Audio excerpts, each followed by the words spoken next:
Welcome to ground control, and it is time to modify the linkage on the elevator on the Eachine Mini F4U Corsair. I just do not have enough authority on the elevator.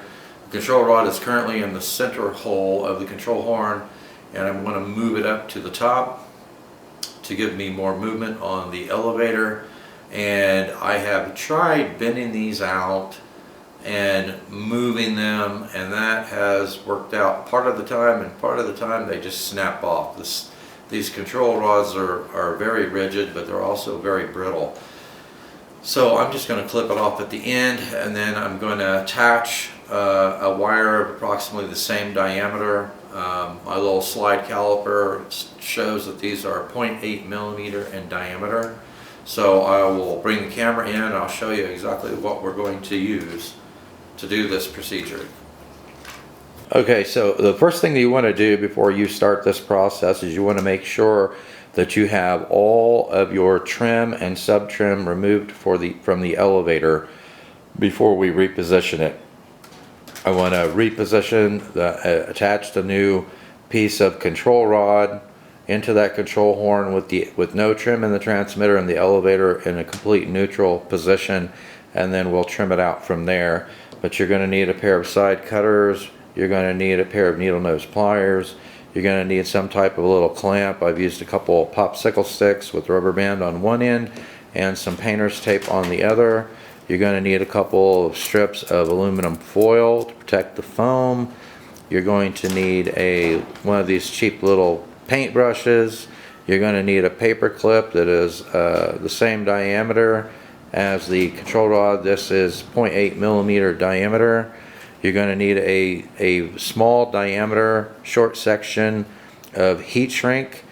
Since both of these are 0.8 millimeters in diameter, that's 1.6 millimeters. So, and the heat shrink will typically shrink down to 50% of its original size. So as long as you've got one that's that has a diameter between 2 millimeters or 2.5 millimeters, you'll be good to go. We want to make sure that the heat shrink is applying pressure to these parts while the glue sets up. And you need a general purpose glue and something to apply heat like a soldering iron. Now remember that a lot of these glues are flammable. You do this at your own risk. I always give the glue a little bit of time for the solvent to evaporate before I apply heat to the heat shrink, just so you know. Alright, so let me get everything set up here and we will start work. Okay, so I have cut off a short section of that paper clip. That's going to be rigid enough for this micro to extend this control rod. So what I'm going to do is I'm going to take my side cuts and I'm going to cut this off very close to where it goes into the control horn. I'm going to come back just about 5 millimeters from that. Okay, so ouch, 5 millimeters from that. I've got that done. We're disconnected now, so what I'm going to do is I'm going to take my clamp and I'm going to slide my clamp over on the opposite side so it's not in my way. And what I'm doing is just making sure that that elevator is in completely neutral position. Okay, so at this point, now that you've got that clamped, you want to connect a battery to your plane, power up your transmitter, and make sure that that elevator servo is in the center position on the stick. I've already removed all of the trim from the transmitter, and make sure you have the right model files selected. You power up your transmitter. I should have the F4U Corsair selected. I do. Alright. Make sure we're bound. Make sure the elevator is in the center, the stick is in the center position, and that there is no trim. There's no trim in mine. I've removed the sub trim already. Alright, so now that I know it's in the center position, I go ahead and disconnect it. Turn off the transmitter. We want to make sure when we're connecting our linkage, we do not move the elevator servo. Okay. Okay, now what I'm going to do with this little piece of paper clip that I'm going to use is I'm going to go ahead and I'm going to put in my Z-bend, and then we'll figure out how much of the end we need to cut off. But first I want to put in my Z-bend.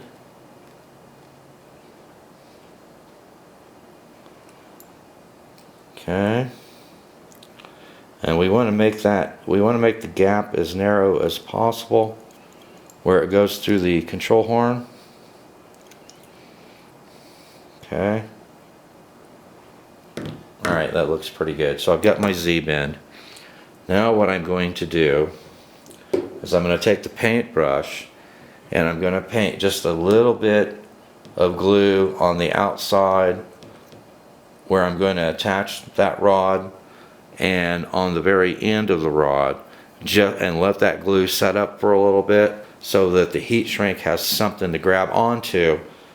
And then when I put it together, I'm going to apply just a little bit more glue and then put the heat shrink over the top of it. Okay, so you just need a drop of this glue, just a little drop, and I'm just going to paint it on top of this wire, making sure to remove any excess. I just want it, you know, to be rough, so when I glue these together permanently, it's going to give the heat shrink something to grab onto so that nothing slides. Okay.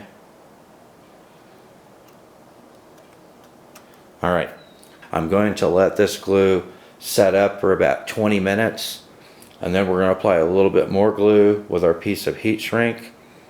Heat up the soldering iron once we get everything all lined, and then let the glue finish curing, and then we should be ready to take it out and test it. Okay, so I want to show you here where I've got the new section of wire that I've created with the Z-bend, and you can see that I clipped it off just before you get to the trim loop here. I want as much mating surface as I can get, but I don't want to butt up against that trim loop right there. So I trimmed off, I don't know, about 3 or 4 millimeters of that wire. I've removed my clamp because we're going to have to move the elevator up in order to get that section slid into the piece of heat shrink once we get this set up. So what I'm going to do now is I'm going to take my glue and I'm going to coat those two pieces again. Now that the glue I've already applied to it is fairly dry, and then this glue will basically hold everything together. So I'm going to put it on this section pretty liberally, all sides. Okay, now I'm going to take my piece of heat shrink, push my elevator out of the way, and I know you probably can't see this while I'm doing it, but there we go. Okay, so I've got the heat shrink over that section. Now I need to flex this elevator down a bit so that I can get this other section, you know, so they'll slide into each other.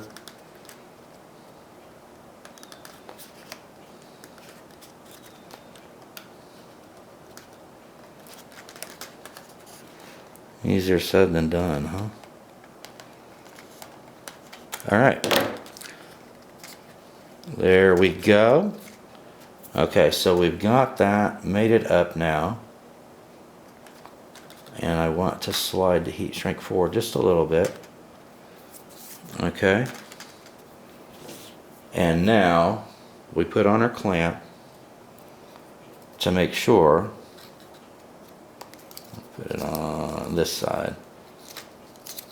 Put on our clamp to make sure that everything is held in a neutral position while we apply heat and finalize this. Okay, so now, and take a look at it. Hopefully you can see on the camera that is in completely neutral position right now. The servo is in a neutral position. The control surface is in a neutral position. So now I'm going to pause it while I am waiting for the glue to set up a little bit for the solvent to evaporate. We don't want to cause a fire. We'll let the solvent evaporate from the glue, and then I'm going to grab my soldering iron and I'm going to shrink that heat shrink. We're going to let the glue finish setting up, and then we'll test it out and make sure everything is working okay before we take it out in the field and test the additional throw we're going to have on our elevator. Okay, so I've got my soldering iron all heated up. I've given time for the solvent to evaporate from the glue so that we don't have anything flammable there. I've taken both strips of my aluminum foil and used it to protect the foam. I don't want to take a chance on applying heat to the foam and warping the foam or melting the foam. So this is really the most critical part. Making sure that you don't damage anything, and we do not want to damage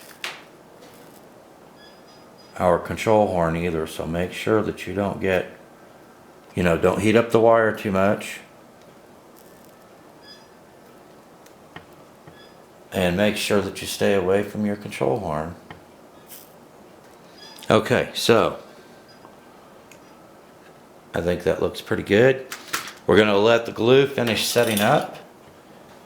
And then when everything is nice and solid, and make sure you didn't move anything, when everything is nice and solid, we'll hook the battery up to it and test out the elevator, make sure everything is holding together.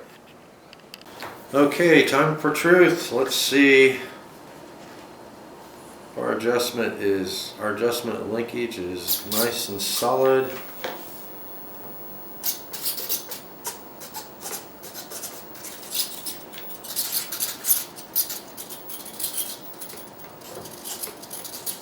Oh, I guess I should put it in manual mode, huh? Alright. That looks nice and solid. And the elevator is completely neutral. So now it's time to take it out to the field and test it and see if we have more elevator authority than we had before. I'll see you out at the field. Okay, time to test out our elevator adjustment on the Eachine Mini F4U Corsair. I have it in manual mode, no gyro input, and the wind on the ground is 3 to 5. It was 4 to 6 earlier. I think it's quieted down a little bit. So let's get it in the air.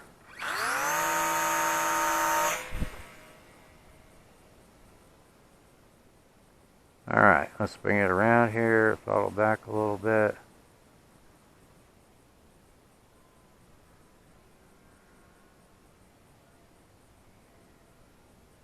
Yeah, we need to see it from the side.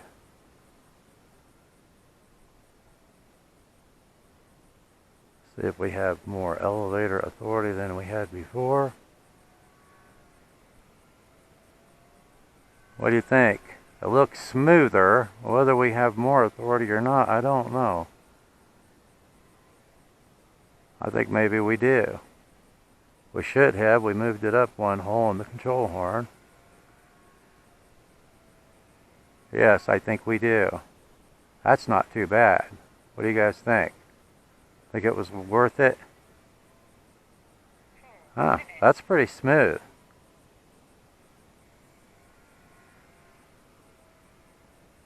Yeah, I think that's quite a bit better than it was. I really didn't think that we would get too much of a change. But I'm happy to say it looks like we did. Now, one thing I've noticed that since I've made this adjustment on the elevator is I'm not putting in full stick now when I do that, because it almost feels like it stalls the plane if I give full stick deflection when I'm doing the loops now.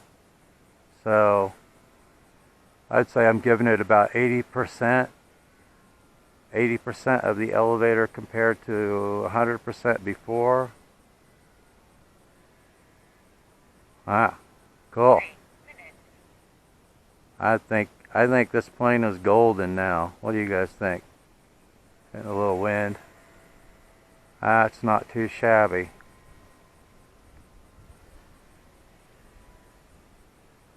Yeah, so I'm starting the loop at about 80% stick deflection, and then once it gets to the top I pull it through with full stick, and I had to implement full stick doing loops before I made the adjustment, so that's good.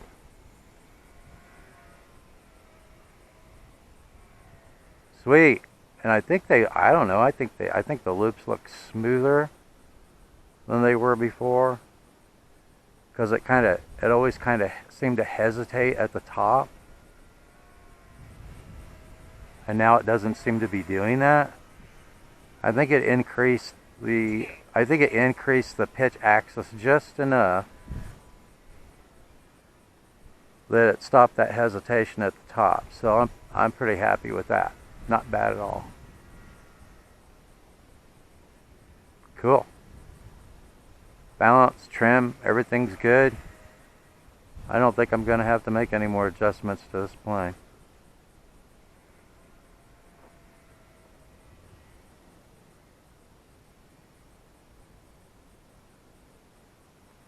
Sweet.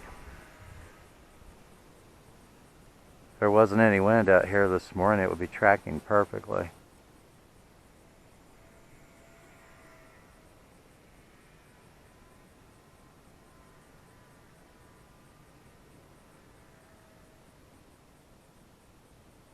I got a new prop on it. I broke my prop. It sounds like my gearbox is getting a little loud. 1 minute, okay. Yeah, I'm really happy with that. I think it was definitely worth the effort.